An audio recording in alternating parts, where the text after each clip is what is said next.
कुत्ते को रोटी खिलाने के फायदे और इसके पीछे की गौतम बुद्ध की शिक्षाएं एक महत्वपूर्ण विषय है। गौतम बुद्ध के समय में कुत्ते को रोटी खिलाने जैसी परंपराएं मौजूद नहीं थी, लेकिन उनकी करुणा और सभी जीवों के प्रति सहानुभूति के संदेश को इस संदर्भ में देखा जा सकता है।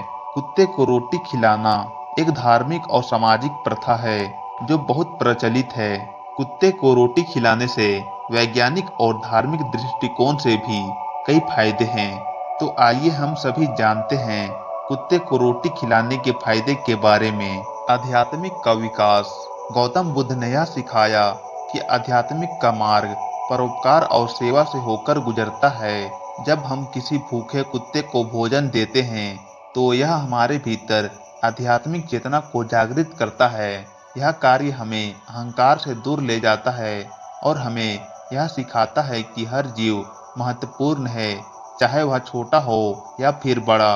बुद्ध के अनुसार आत्मिक विकास तभी संभव है जब हम सभी जीव के प्रति समान भाव रखते हैं, उनके भलाई के लिए कार्य करते हैं। कुत्ते को रोटी खिलाना इस सिद्धांत का एक उदाहरण है, जिससे हम अपनी आत्मा को शुद्ध करते हैं और आध्यात्मिक के मार्ग पर आगे बढ़ते हैं। धार्मिक और सामाजिक मान्यताएं। कुत्ते को रोटी खिलाने की प्रथा का धार्मिक और सामाजिक महत्व है। हिंदू धर्म में कुत्ते को यमराज का वाहन माना जाता है। उन्हें भोजन देना पुण्य का काम माना जाता है। इस संदर्भ में कुत्ते को रोटी खिलाने से व्यक्ति के जीवन में सकारात्मक ऊर्जा का संचय होता है। गौतम बुद्ध ने धार्मिक दिखावे से दूर रहकर सभी प्राणियों के प्रति करुणा दिखाने पर जोर दिया। इस प्रकार कुत्ते को रोटी खिलाने जैसी सामाजिक मान्यताएं भी बुद्ध की शिक्षाओं के अनुरूप है, जो हमें दूसरों के प्रति सहानुभूति और करुणा दिखाने की प्रेरणा देती है। यह कार्य हमें समाज में सकारात्मक योगदान देने की दिशा में प्रेरित करता है।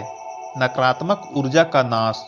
गौतम बुद्ध के अनुसार नकारात्मक ऊर्जा का नाश तभी होता है जब हम अपने भीतर और बाहर करुणा और प्रेम का भाव पैदा करते हैं। कुत्ते जैसे निर्दोष प्राणी को रोटी खिलाने से हमारे आसपास की नकारात्मक ऊर्जा समाप्त होती है। यह एक प्रकार का आध्यात्मिक सफाई है जो हमें आंतरिक और बाहरी रूप से शुद्ध करती है। करुणा का विकास। गौतम बुद्ध की शिक्षाओं का आधार करुणा है। उनके अनुसार सभी जीव के प्रति करुणा और प्रेम होना चाहिए। जब हम किसी जीव जैसे कि कुत्ते को रोटी खिलाते हैं तो हमारे भीतर करुणा का भाव जागृत होता है।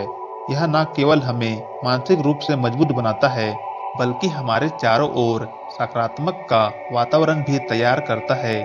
कुत्ते को भोजन देने से हम अपने भीतर सहानुभूति और सेवा का विकास करते हैं, जो बुद्ध की शिक्षाओं का एक महत्वपूर्ण हिस्सा है। गौतम बुद्ध ने कहा था कि करुणा और मैत्री से ही मनुष्य अपने आंतरिक शक्ति को प्राप्त कर सकता है। जब हम किसी भूखे कुत्ते को रोटी खिलाते हैं तो यह एक सरल परंतु प्रभावशाली कदम होता है, जो हमें मानवता और परोपकार की ओर अग्रसर करता है। इसका परिणाम यह होता है कि हम न केवल एक जीव की मदद करते हैं, बल्कि अपने भीतर की करुणा को भी मजबूत करते हैं। कर्म सिद्धांत के अनुसार अच्छे कार्य का संचय।